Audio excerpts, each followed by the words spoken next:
Hello everyone, কেমন আছেন সবাই? আশা করি সবাই ভালো আছেন। আমরা গত পর্বে দেখিয়েছিলাম বনানী থেকে সাতমাথার মোড় পর্যন্ত। আমরা আজকে সাতমাথা থেকে রওনা দিয়েছি মাটিরডালি মোড়, যেটাকে বলা হয় বিমান মোড় আর কি। বগুড়ার সেই চার মাথার একটি জংশন, যেখানে আমরা যাব।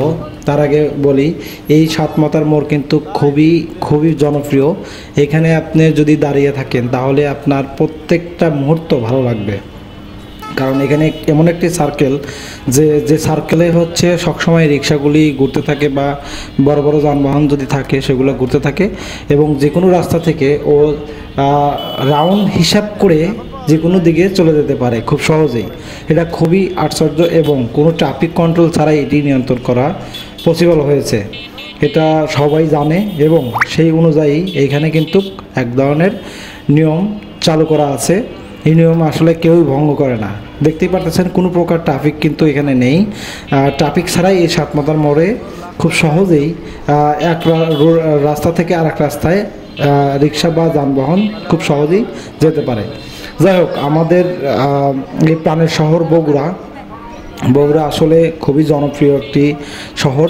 এই শহরে যে থেকেছেন, এই শহরের মায়া এবং এই শহরকে যে ত্যাগ করে গেছেন, তার আসলে এই শহরের কথা মনে পড়লে আসলে অনেকটাই খারাপ লাগে। যারা গেছেন তারা বোঝেন, আর যাদের হোম ডিস্ট্রিক্ট এই শহরে, তারা তো খুবই ভাগ্যবান। তারা খুব এই শহরে পরিচ্ছন্ন এবং যানজট মুক্ত একটি শহর পেয়েছে, কোলাহল মুক্ত, খুবই পরিবেশ শান্ত একটি জায়গা বা শহর। এই শহরের মানুষগুলো খুব ভালো। বিশেষ করে কোনো রকম গ্যাঞ্জাম, কোনো রকম বিবাদ, কারোর সঙ্গে কোনো যুদ্ধের মতো ঘটনা এখনও ঘটায় নাই। আমি আমার থাকা অবস্থায় আমি দেখতে পারতেছি।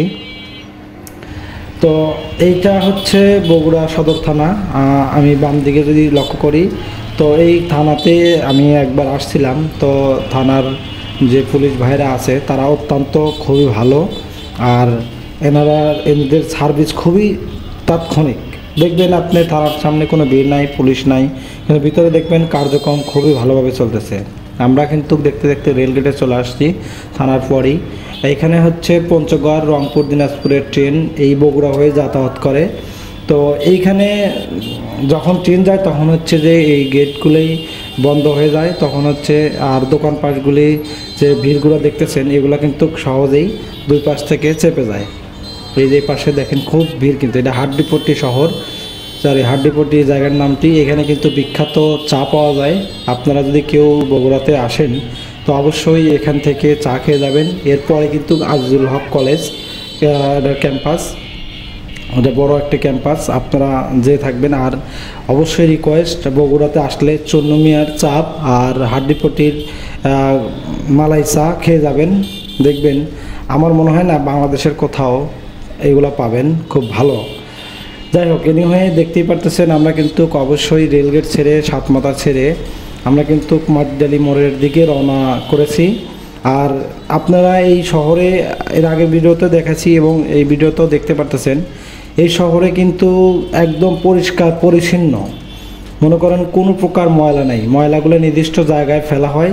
এবং এখানকার যে পরিচ্ছন্ন কর্মীগুলো আছে, এটা বামে কিন্তু ভূমি অফিস, পরিচ্ছন্ন কর্মী আছে। সেই পরিচ্ছন্ন কর্মীগুলো খুব সকালবেলাই আপনার ময়লাগুলি সব নিয়ে যাবে এবং নির্দিষ্ট সময় পর পর এগুলা ক্লিন করে দিবে।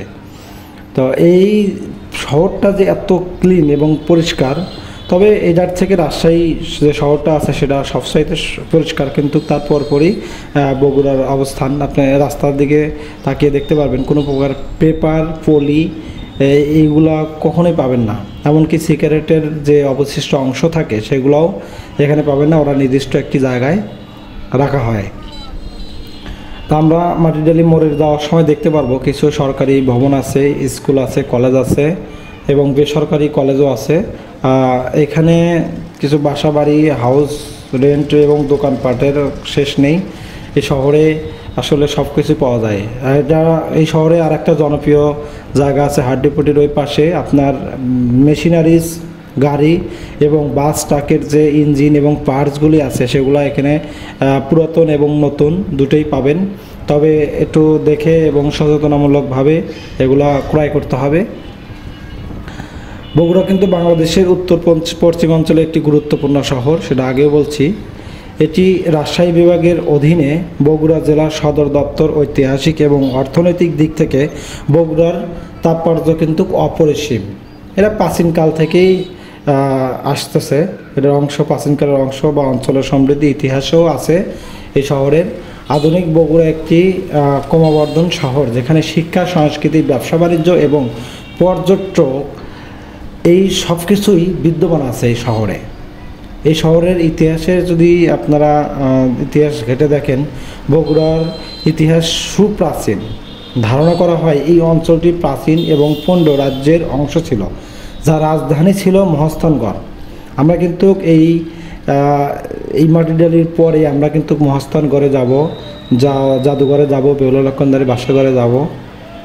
যাই হোক, এখানে কিন্তু এই সরকারি অনুদান মানে যে পণ্যগুলো আছে সেগুলো কিন্তু অর্ধেক দামে এখানে বিতরণ করতেছে, এই যে দেখতেই পারতেছেন।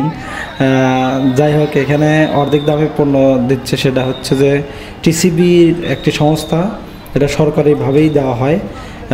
এখানে আসলে রাস্তায় দেওয়াটা ঠিক হচ্ছে না, এটা কোনো একটা জায়গায় খোলা মাঠে দিলে পারে সবচাইতে ভালো হতো, সুশৃঙ্খল এবং ভালোভাবে দেওয়া যেত। যাই হোক, আমরা বগুড়ার ইতিহাসে ফিরে আসি। আমরা মহাস্থানগড়েও কিন্তু যাব, সেগুলোর ভিডিও আপনি পরবর্তী ভিডিওতে পেয়ে যাবেন। মহাস্থানগড় বা বেহুলা লক্ষণদারি বাসরগড়, গোবিন্দবিটা, মহাস্থানগড়ের জাদুঘর, এগুলোর ভিডিও পর্যায়ক্রমে পেয়ে যাবেন। আমরা যেহেতু বগুড়া শহর থেকে শুরু করছি, তো আস্তে আস্তে মাটিডালি মোড়ে যাব, মাটিডালি মোড় থেকে মহাস্থানগড়ে যাব, তারপরে ওইখান থেকে জাদুঘর, গোবিন্দবিটা, তারপরে হচ্ছে আমরা বেহুলা লক্ষণদারি বাসরগড় দেখে আবার আমরা ব্যাক করব ইনশাল্লাহ।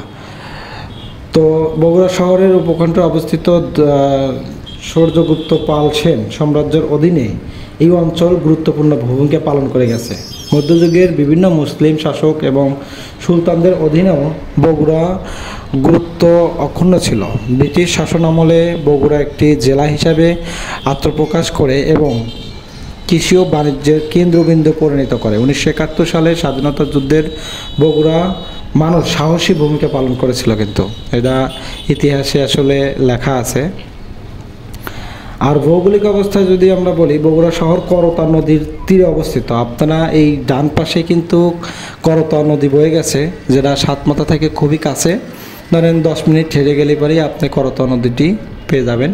যেটা করতা নদীর পাশে কিন্তু আবার একটি জেলখানা আছে, আপনারা চাইলে ঘুরে আসতে পারেন।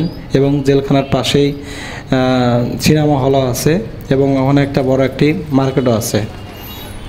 তো বগুড়া উত্তর অংশের এরা গ্রীষ্মকালে তাপমাত্রা বেশি থাকে, 30 ডিগ্রি থেকে 40 ডিগ্রি সেলসিয়াস পর্যন্ত, এবং শীতকালে মাঝারি থাকে 10 ডিগ্রি থেকে 20 ডিগ্রির মধ্যেই পেয়ে যাবেন।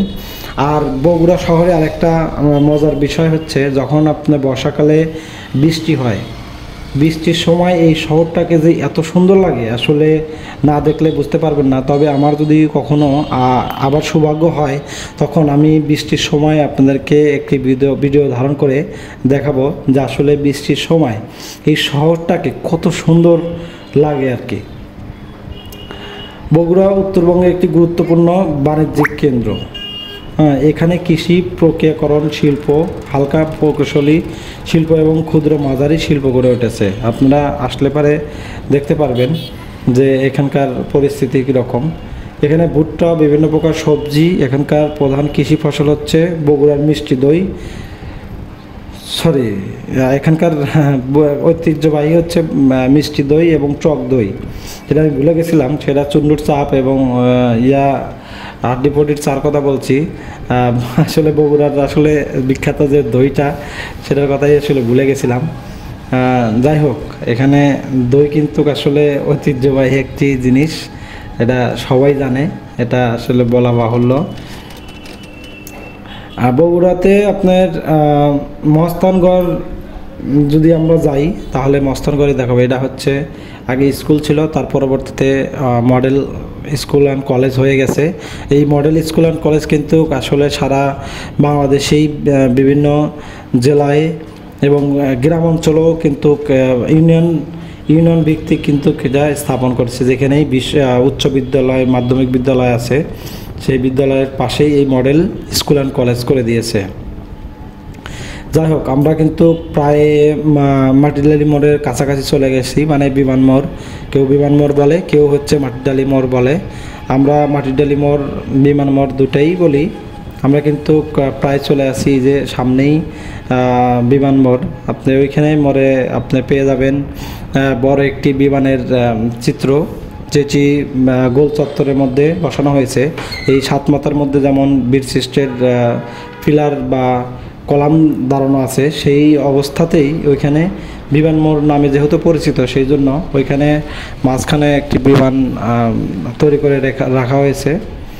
আর এই অঞ্চলে আপনি গাছপালা এবং বিভিন্ন নার্সারিও আছে এই বগুড়াতে, যেটা হচ্ছে শাকপালাতে গেলেই দেখতে পারবেন যে বিভিন্ন ধরনের নার্সারি আছে। এবং বগুড়া শহরে ক্যান্টনমেন্টও অনেক বড় বড়।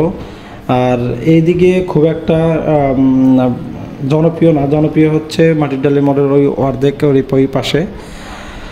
তো আমরা কিন্তু অবশ্যই চলে আসছি সেই কাঙ্ক্ষিত মাটিডালি মোড় বা বিমান মোড়। ওই যে দেখতেই পারতেছেন যে বিমানের উপরের অংশটা, বিমানটি কিন্তু ওই দিকে লম্বালম্বি। তো এই মোড় থেকে এখান থেকে চলে গেছে রংপুর দিনাজপুরের রাস্তা। এখান থেকে বগুড়া শহরে যেতে পারবেন, বগুড়া শহরে তিন মাথা যেতে পারবেন, মহস্তানগড় যেতে পারবেন, তারপরে হচ্ছে নওগাঁ যেতে পারবেন, এমনকি ঢাকা, রাজশাহী, বিভিন্ন জায়গায় আপনি যেতে পারবেন। এটাই হচ্ছে হাইওয়ে রংপুর দিনাজপুর, বিভিন্ন বগুড়া এবং বিভিন্ন রাউন্ডটাই হচ্ছে এইখানে এই বিমান মোড় থেকে। এবং আরেকটি মোড় আছে যেটা বলছিলাম বনানী, সেখান থেকেও আপনি যেতে পারবেন। এবং এখানে আরও আছে কি, নওগাঁ এখান থেকে বাগ হয়ে যায়। তারপরে হচ্ছে যে রংপুর দিনাজপুর এই রোডটা আগে অনেকটাই খারাপ ছিল, এখন অনেক উন্নত করেছে, অনেক প্রশস্ত করেছে। তো এই রোডটা চলে গিয়েছে মহস্তানগড়। আমরা কিন্তু মহস্তানগড়ের উদ্দেশ্যে রওনা দিয়েছি। পরবর্তী ভিডিও আপনাদের জন্য আছে মহস্তানগড়ের উদ্দেশ্যে, এবং এই ভিডিওতে থাকবে মহস্তানগড়ের যে পীরের মাজার আছে, সেই মাজারে আসলে কি পরিমাণ ধোঁকাবাজি হয় সেটাও দেখতে পারবেন। প্লাস হচ্ছে এখন আলুর কোলেস্টোরে রাখার সিজন, সেগুলোও দেখাবো, যে টাককে টাক মনকে মন আলু রাখা হচ্ছে, সেগুলো নিয়ে আমরা পরবর্তী ভিডিওতে আলোচনা করব। তো আজকের মতো এখানে বিদায় নিচ্ছি, দেখা হবে পরবর্তী ভিডিওতে। পরবর্তী ভিডিও আসার থেকে আপনারা ধৈর্য রাখেন, আমি খুব শীঘ্রই ভিডিওটি দেব এবং দেখা হবে। টিল দেন টেক কেয়ার, ভালো থাকবেন সবাই, সালামু আলাইকুম।